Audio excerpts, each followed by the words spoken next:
Now we're in the middle of nowhere up in Sweden. I don't know. I don't know where the big fish are. They're not here. I mean, we have Chillfjell, Roundfjell. Sometimes you come across an especially good-looking blue wiggly line on a map. It makes you think. Might this river be the one that holds the big trout? Have someone else ever been here? Later, you might even hear rumors of big fish in that area. Just as the imaginary trout in your mind starts to grow and get bigger and bigger, so does your hopes and expectations. But often, they're just that. Dreams brutally crushed by reality.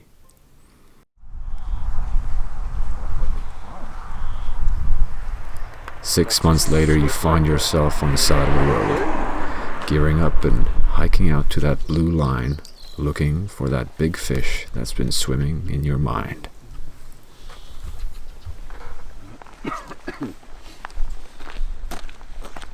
Video? Yeah. We go.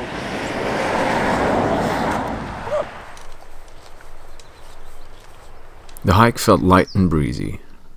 We were already imagining the big fish in our hands. We made our way up the mountain and found a nice spot watching out over the landscape. We like to keep our camps bug-free, so we usually pitch somewhere slightly elevated, just enough to catch a little wind. The place was beautiful, and we could hardly find old campsites or obvious trails. They're probably pretty good too, but yeah.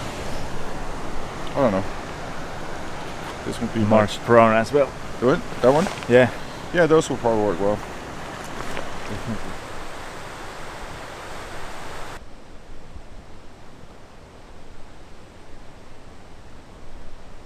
Our home for the coming days was pitched, so we made our way down the river to see if our months of speculation had any merit to it.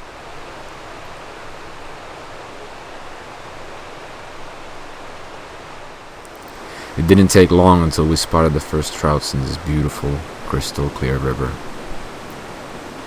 They were easily spooked, but with a little calm and patience, we caught our first fish.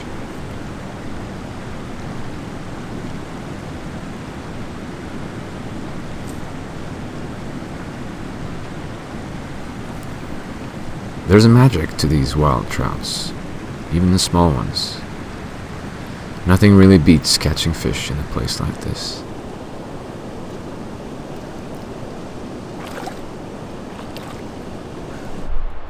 Our first day came to an end. We'd all gotten the monkeys off our backs, and were pleased to see that there was indeed fish in this river.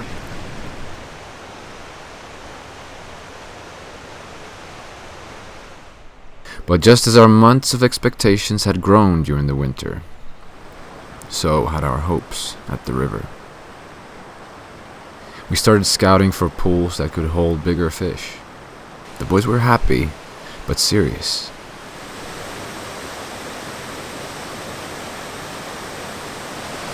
We were determined to find that one big trout lurking somewhere in this secluded place.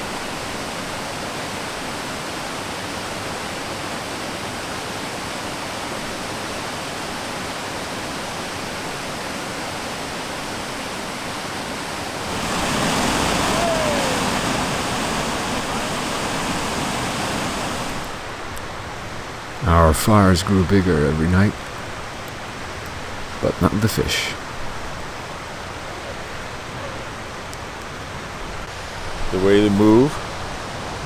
And just imagine they can come from the ceiling like in a string, like ding, straight down to your nose. I think that's horrible. Ugh.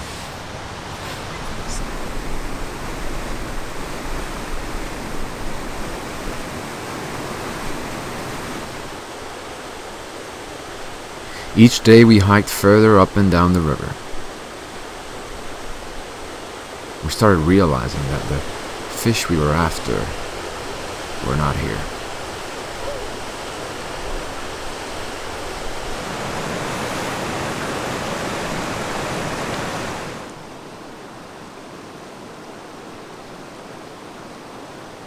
And one clear problem were the sheer size and amount of waterfalls in the river, making it a hard place for larger fish to thrive and move around.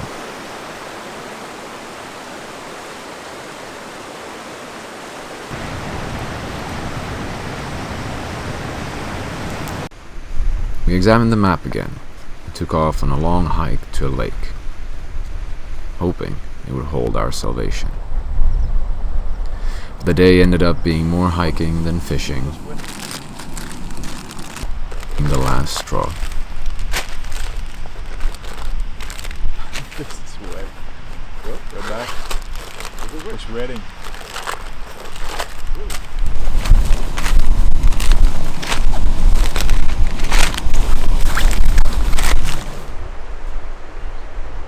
We had a couple more days left to catch the big trout that had parked itself in our minds, and decided to try our luck somewhere else. And what followed was a mad goose chase with frustration and a broken rod. As the frustration began to set in, our risk-taking increased with little regards to what made sense. The more frustrated we got, the more we listened to any crazy rumor or fisherman's tale about where the big fish are. We are down with waterfalls. Yes. And the more lost we became. With little hope left of catching the big fish, we began to drive home, fishing a few spots on the way, catching fish, but not that big one.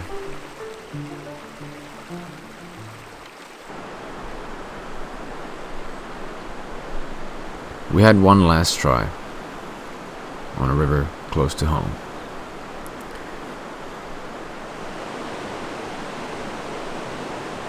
At this point, we'd given up.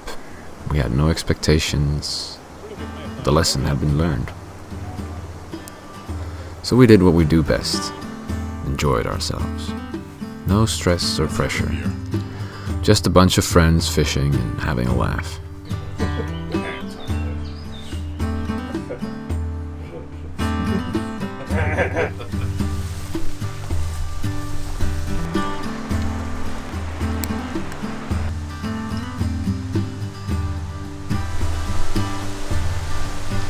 Once the pressure was gone, we were more relaxed. And the more relaxed we were, the more fish we caught.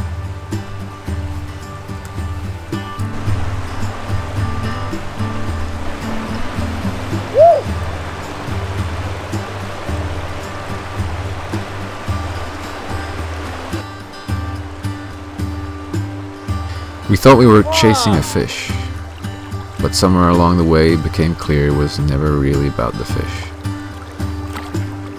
It was about the stillness between casts, the laughter echoing off into the wilderness, the silent nod when a friend knows exactly what you're feeling without a word. It was about the endless roads, the campfire smoke in our clothes, and the rivers that didn't give us what we wanted, but gave us exactly what we needed. We came looking for something big, and we found it, not in weight or length, but in moments, in being there, fully and present. And maybe that's the hardest thing. As you fish more, live more, see more, it's easy to get numb to the wonder, to overlook the magic that hides in plain sight.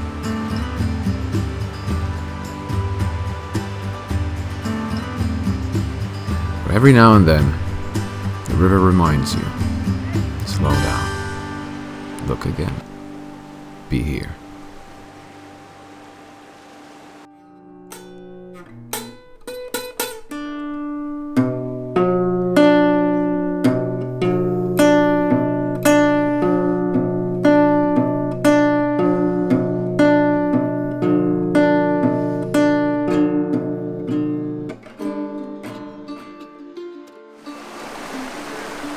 And then suddenly it happened. Far away from that dream river on the map, and way too close to home, we caught the fish of our dreams.